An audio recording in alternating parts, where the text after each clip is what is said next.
Chicago establishes ICE-free zones amid Trump crackdown.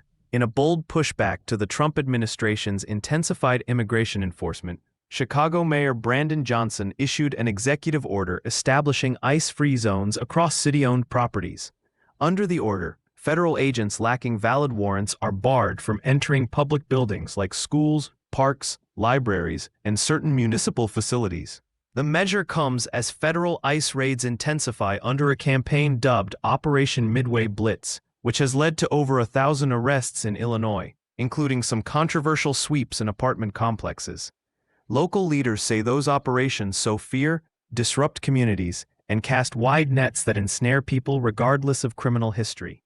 Trump supporters defend the raids as necessary to deport criminals, enforce the rule of law, and protect public safety. They reject the notion that local jurisdictions should shelter undocumented immigrants.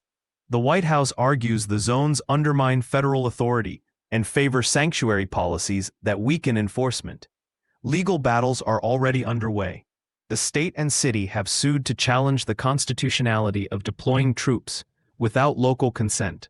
They argue that barring ICE from key properties is a legitimate exercise of municipal authority to protect constituents' rights. Federal authorities counter that immigration enforcement is exclusively a national government function, and local limitations hamper public safety.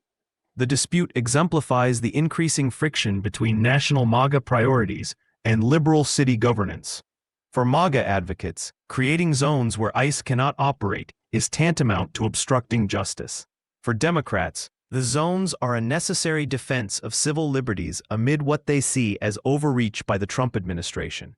In media messaging, Trump supporters frame the zones as radical defiance, while liberal voices portray them as bulwarks against authoritarian enforcement. The standoff has become a central stage in the broader war between MAGA immigration enforcement objectives and local governments' efforts to shield communities.